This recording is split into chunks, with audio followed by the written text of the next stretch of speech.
यह घटना उस समय की है जब भारत में अंग्रेजों का शासन था।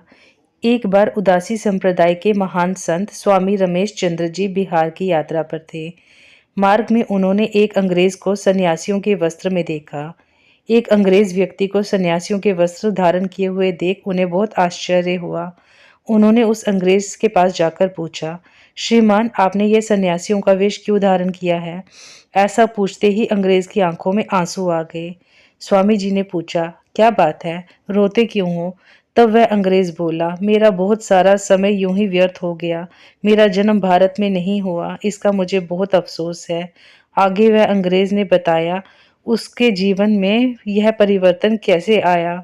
वह उस पर भगवान की विशेष कृपा है।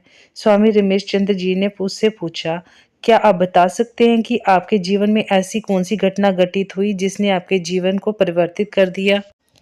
तब उस अंग्रेज ने बताया कि मैं एक इंजीनियर था। मुझे इंग्लैंड से बिहार एक बांध बनाने के लिए भेजा गया था। उस बांध को बनाने की पूरी जिम्मेदारी मेरे ऊपर थी। मैंने यहाँ आकर उस बांध को बनाने का काम शुरू कर दिया। धीरे धीरे बांध बनने लगा। बांध अभी कमजोर ही था कि एक दिन बहुत जोर से मूसलाधार बारिश होने लगी। वह बारिश इतनी तेज थी कि उसे देखकर मैं भयभीत हो गया। मुझे लगने लगा कि यह बांध बारिश के पानी के वेग से टूट ना जाए। अगर यह बांध टूट गया तो मेरे साथ साथ इंग्लैंड सरकार का नाम भी खराब हो जाएगा और हमारे देश का नाम पर धब्बा लग जाएगा कि वहाँ के लोग काम ठीक से नहीं करते हैं। बांध का निरीक्षण करने के लिए मैंने उसी बारिश में बांध पर जाने का फैसला किया। बारिश रुकने का नाम नहीं ले रही थी और बांध में दरारें भी दिखाई देने लगी। उन्हें देखकर मेरा मन बहुत व्याकुल हो रहा था। मैं सोच रहा था, यदि ये बांध टूट जाएगा तो मैं भी इस बांध के साथ ही बह जाऊंगा और अपने प्राण विसर्जन कर दूंगा। यह सोचकर मैं उस बांध की तरफ बढ़ा। मार्ग में मैंने कुछ मजदूरों को एक छोटे से छप्पर के नीचे बैठे हुए देखा। वह सभी मजदूर एक छोटी सी मूर्ति के पास बैठकर बहुत ही मस्ती में भजन गा रहे थे। मैं उनके पास गया और उनसे पूछने लगा कि आप लोग क्या कर रहे हो? उन मजदूरों ने बताया कि यह हमारे भगवान श्री कृष्ण और राधा जी हैं। हम इनसे प्रार्थना कर रहे हैं और यह हमारी प्रार्थना सुनकर हमारे सभी दुख दूर कर देते हैं। मैंने उन मजदूरों से पूछा, क्या ये मेरा भी दुख दूर कर सकते हैं? मजदूर बोले, ये सभी का दुख दूर करते हैं। यह हम सबके पालनहार हैं। इनका तो काम ही सभी के दुख दूर करना है। आप हाथ जोड़कर इनसे प्रार्थना कीजिए, यह आपकी भी पुकार अवश्य सुनेंगे।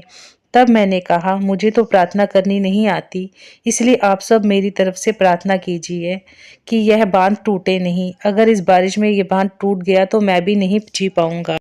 वह मजदूर बोले, हम भी प्रार्थना करते हैं, आप भी प्रार्थना कीजिए। इसके बाद मैं आंखें बंद करके भगवान श्री कृष्ण और राधा जी से प्रार्थना करने लगा। थोड़ी देर बाद जब सत्संग पूरा हुआ तो उन मजदूरों ने मुझसे कहा, आप बिल्कुल चिंता मत कीजिए, भगवान सब भला करेंगे। मजदूरों की बात सुनकर मुझे कुछ तसल्ली मिली, लेकिन कुछ देर बाद मैंने देखा शाम होने लगी थी और बारिश पहले से ज्यादा तेज हो गई थी। इस भीषण बारिश को देखकर मेरा दिल बैठा जा रहा था।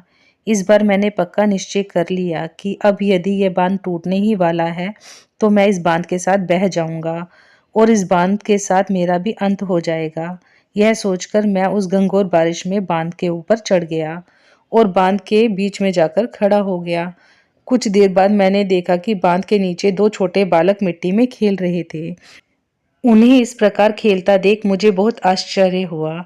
उनमें से एक बालक गोरा और एक बालक सांवला था जिसने मोर मुकुट पहन रखा था। मैंने उन दोनों बालकों को जोर से चिल्लाकर कहा, यहाँ से चले जाओ, बांध के पीछे पानी बढ़ रहा है। यह बांध टूटने वाला है, तुम दोनों पानी में बह जाओगे। लेकिन वो दोनों बालक मेरी बात सुनने को तैयार नहीं थे। वह दोनों बालक मिट्टी उठा उठाकर बांध की दरारों में भर रहे थे। मैंने बार बार चिल्लाकर उन दोनों बालकों को वहां से जाने के लिए कहा, लेकिन वह दोनों बालक मेरी बात नहीं सुन रहे थे। तब मैंने बहुत जोर से मजदूरों को आवाज लगाई और कहा, जल्दी यहाँ पर आओ। देखो, बांध के नीचे दो बालक खेल रहे हैं, उन्हें यहाँ से हटाओ। मेरी आवाज सुनकर सभी मजदूर दौड़ते हुए मेरे पास आए। जब उन्होंने बांध के नीचे देखा तो उन्हें वहां कोई नहीं दिखाई दिया। मजदूर बोले, साहब, वहां बांध के नीचे तो कोई भी नहीं है, आप किसे हटाने के लिए कह रहे हैं? तो मैंने कहा, क्या तुम्हें नीचे दो बालक मिट्टी में खेलते हुए नहीं दिखाई दे रहे? मजदूर बोले, नहीं साहब, हमें वहां कोई नहीं दिखाई दे रहा। मैंने कहा, ध्यान से देखो, दो छोटे बालक हैं, एक सांवला है और एक गोरा है। उन्होंने मोर मुकुट पहन रखा है। मजदूरों ने फिर से कहा, नहीं साहब, हमें वहां कोई बालक नहीं खेलता हुआ दिखाई दे रहा। मैंने कहा, ऐसा कैसे हो सकता है? जब वह बालक मुझे दिखाई दे रहे हैं तो आपको कैसे नहीं दिखाई दे रहे? वह दोनों बालक मिट्टी उठा उठाकर बांध की दरारों में भर रहे हैं। तुम ये सब क्यों नहीं देख पा रहे? मजदूरों को समझते देर नहीं लगी कि वह बालक कोई और नहीं, भगवान श्री कृष्ण और बलराम हैं। उन मजदूरों ने मुझसे कहा, साहब, लगता है भगवान ने आपकी प्रार्थना सुन ली है। वह बालक और कोई नहीं, भगवान श्री कृष्ण और बलराम जी हैं। यदि वह इस बांध की दरारों में मिट्टी भर रहे हैं तो निश्चिंत हो जाइए, इस बांध को कुछ नहीं होगा। भगवान श्री कृष्ण ने आपकी प्रार्थना सुन ली है, तभी वह आपको दर्शन दे रहे हैं और वह हमें दिखाई नहीं दे रहे। वह आपकी प्रार्थना सुनकर आपकी रक्षा करने के लिए आए हैं। मुझे उन मजदूरों की बातों पर बिल्कुल विश्वास नहीं हो रहा था। कुछ देर बाद मैंने देखा, जहां वह दोनों बालक खेल रहे थे वहां अचानक बहुत तेज प्रकाश हुआ और वो दोनों बालक गायब हो गए। ये चमत्कार देख मैं बेहोश हो गया। मेरे बेहोश होते ही सभी मजदूर मुझे उठाकर मेरे बंगले में ले आए। मुझे जब सुबह होश आया तो सुबह हो चुकी थी। सुबह मुझे मालूम हुआ कि पूरी रात बहुत तेज मूसलाधार बारिश होती रही और ऐसी भीषण बारिश में भी वह अधपका बांध जस से तस खड़ा था, उसे कुछ भी नहीं हुआ था। ऐसी भीषण बारिश में उस अधपके बांध का टिका रहना असंभव था। यह भगवान की कृपा ही थी जिससे उस बांध को कुछ नहीं हुआ। इस घटना के बाद मैं विचार करने लगा कि स्वयं भगवान श्री कृष्ण ने मेरी प्रार्थना सुनी और मेरे बांध की रक्षा करने आए। इसके बाद मेरा संसारिक जीवन से मोह भंग हो गया और मैंने सब कुछ छोड़कर भगवान श्री कृष्ण की भक्ति करने का निश्चय कर लिया।